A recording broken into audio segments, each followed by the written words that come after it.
শরীরের চামড়া দিয়ে যদি জুতা বানিয়ে দেওয়া হয়,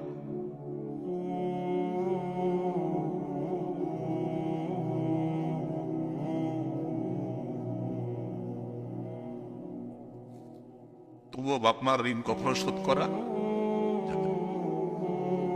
কত মায়ার কথা।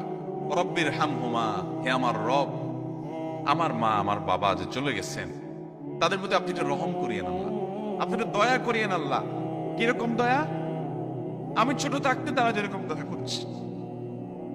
আমাদের বাবা মা বাচ্চাদের প্রতি কতটা মায়া করেন, যারা সন্তানের বাবা হয়েছেন তারা সবাই টের পান কি পান না? কিন্তু আমরা মরার পর কিছুদিন কান্নাকাটি করার পর এরপর বাবা মাকে ভুলে যাই। আমরা আমাদের জগতে ব্যস্ত হয়ে পড়ি। আমাদের বাবা মা কিন্তু তাদের জীবদ্দশা আমাদেরকে ভুলতেন না। গভীর রাতে একটু আওয়াজ দিয়েছি, ঘুম পাগল মা, ঘুম কাতরে মা, যে মা তার কানের কাছে চিৎকার করলেও ঘুম ভাঙে না, সে মাটা নিজের বাচ্চার একটু আওয়াজ শুনে সাথে সাথে ঘুম ভেঙে যায়। বেশিরভাগ বাবা, পৃথিবীতে বহু খারাপ মানুষ আছে ভাই, কোনো খারাপ বাবা খুব একটা নাই, হাতে গোনা দুই একটা বিচ্ছিন্ন ঘটনা ছাড়া। বহু খারাপ মানুষ আছে পৃথিবীতে, কিন্তু খারাপ বাবা, সন্তানের জন্য বাবা কি না করে বলেন, কি না করে। যত বাবা দেখেছেন, আপনারা নিজেরা যারা বাবা আছেন, কোথাও ভালো কোনো খাবার যদি দেয় কেউ, আপনি যদি কোনো জায়গায় যান ভালো কোনো খাবার সার্ভ করা হয়, তো সেই খাবারটা দেখার পর যদি আপনার সন্তান থাকে, সবার আগে মনে পড়ে সন্তানের কথা। এত সুন্দর টেস্টি খাবারটা যদি আমার ছেলেটার জন্য নিয়ে যেতে পারতাম, বা মেয়েটা যদি তার সাথে শেয়ার করতে পারতাম, মনে পড়ে কি পড়ে না বলেন? কিন্তু আমরা বেশিরভাগ মানুষ বড় অত্যাচারী, বড় অবিচারী। আমাদের মা বাবা জীবদ্দশায় তো তাদের প্রতি আমরা হক আদায় করতে পারিই না, মৃত্যুর পরও তাদের জন্য আমাদের হক আদায় করা হয় না। ভাইরা আমার, বাবা মার জন্য দেখেন কি দোয়া আল্লাহ শিক্ষা দিয়েছেন, রব্বির হামহুমা কামা রাব্বায়ানি সগীরা। আল্লাহ, আমাকে ছোটবেলায় আমার মা যে মায়া করেছেন, আল্লাহ আব্বা জান যে মায়া করেছেন, যে স্নেহ করেছেন, নিজের শরীরের চামড়া দিয়ে যদি জুতা বানিয়ে দেওয়া হয়,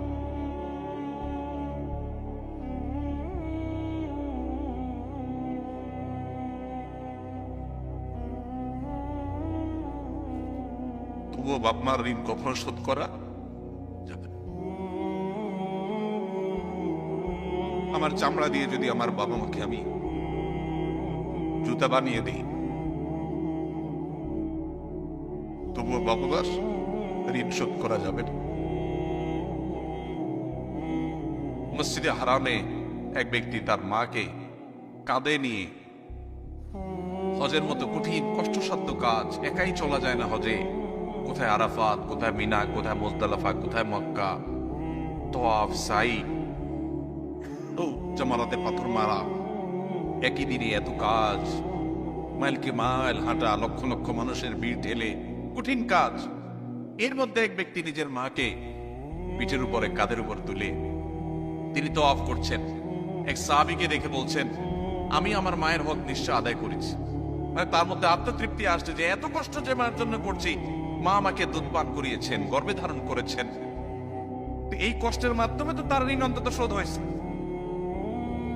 ওই সাহাবী বললেন, না, হয় নাই, এটা সম্ভব না। যদি মার ঋণকে এভাবে তুমি কাঁধে নিয়ে 2-4-5 দিন 10 দিন কষ্ট করলে আর তার ঋণ শোধ হয়ে যাবে, সম্ভব না।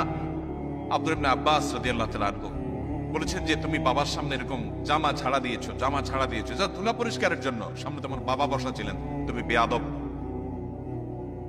কারণ পৃথিবীর আল্লাহ রাসূলের পর সবচেয়ে বেশি তোমার শ্রদ্ধা পাওয়ার উপযুক্ত তোমার মা এবং বাবা। আমরা বেশিরভাগ মানুষ মা বাবার কদর করি না। আপনি যত পাষাণ হন, আপনার বাবা আপনার কাছে যত, তার অনেক কাজে হয়তো আপনি অসন্তুষ্ট হন, তিনি হয়তো কিছু ভুলভাল করেন, তিনি হয়তো কিছু উল্টাপাল্টাও করেন, আপনার কষ্ট হয়। টের পাবেন যেদিন এই বটবৃক্ষের ছায়া মাথা থেকে সরে যাবে। মাহফিল শেষ করে যখন বের হতাম, আব্বাজান ফোন দিতেন, যত রাত হোক। আমার গ্রামে মাহফিল হলে চা বানায় বসে থাকতেন, যত রাত হোক, পেরেশান হয়ে যেতেন। এখন আর কেউ ফোন দেওয়ার মতো নাই। যে ফোন দিয়ে খবর নিবে। ভাইরা আমার, আল্লাহ রাব্বুল আলামিন আমাদের মা বাবার প্রতি আমাদের কর্তব্য পরিপূর্ণ আদায় করার তৌফিক দান করুন। যদি আপনি জীবদ্দশায় মা বাবার হকে ত্রুটি করে থাকেন, মৃত্যুর পর তাদের জন্য দোয়ায় ত্রুটি করা যাবে। আল্লাহ তাআলা দোয়া শিক্ষা দিয়েছেন। নিজে দেখেন, বাবার হক মায়ের হক এত গুরুত্বপূর্ণ যে আল্লাহ অন্য কারোর জন্য দোয়া শিখিয়ে দেন নাই, দোয়ার ফরম্যাটই আল্লাহ বলে দিয়েছেন, নিজে শিখিয়ে দিয়েছেন। রব্বির হামহুমা কামা রাব্বায়ানি, আল্লাহ আমার মা বাবা ছোটবেলায় যেভাবে আমাকে মায়া করেছেন, কত মায়া করেছেন, আল্লাহ আপনি তাদের প্রতি সেরকম মায়া আজ তারা দুনিয়া থেকে চলে গেছে করবো। দোয়া করবো তো ইনশাআল্লাহ, নিয়মিত দোয়া করব, উঠতে বসতে দোয়া করব। একাকি যখন হব, মুশকিল হয়ে গেছে আমাদের এই ফোনগুলো, স্মার্টফোনগুলো। আমাদের অবসর সময় বলতে এখন কিছু নাই, টয়লেটের টাইমটা মোবাইল ফোন নিয়ে গেছে। আমরা ওয়েটিংয়ে থাকি, আমরা মোবাইলে ব্যস্ত, আমরা সোশ্যাল মিডিয়ার বিভিন্ন অ্যাপে আমরা আসক্ত, এডিক্টেড। আমাদের দোয়ার কোনো সময় নেই। আল্লাহ রাব্বুল আলামিন আমাদেরকে মা বাবার জন্য দোয়া করার তৌফিক দান করুন, মুর্দাদের জন্য দোয়া করার তৌফিক দান করুন। তাহলে যেটা বলছিলাম, মানুষের মৃত্যুর পর মৃত মানুষের জন্য জীবিতরা সবচেয়ে বেশি যে করণীয়টা তাদের, সেটা হলো দোয়া। বেশি বেশি দোয়া, উঠতে বসতে চলতে ফিরতে শুইতে খাইতে, এমনকি অজু অবস্থায় বিনা অজু অবস্থায় হাত তোলা ছাড়া একাকি যখন আছেন, মনে মনে আল্লাহর সাথে কথা বলা শুরু করবেন। আল্লাহ, আমার এই প্রিয় মানুষটা দুনিয়া থেকে গেলেন, আমার এই আপন মানুষটা চলে গেছেন, আল্লাহ আপনি ছাড়া তার কেউ নেই, আল্লাহ আপনি তার প্রতি রহম করেন। মন খুলে দোয়া করব। এই দোয়া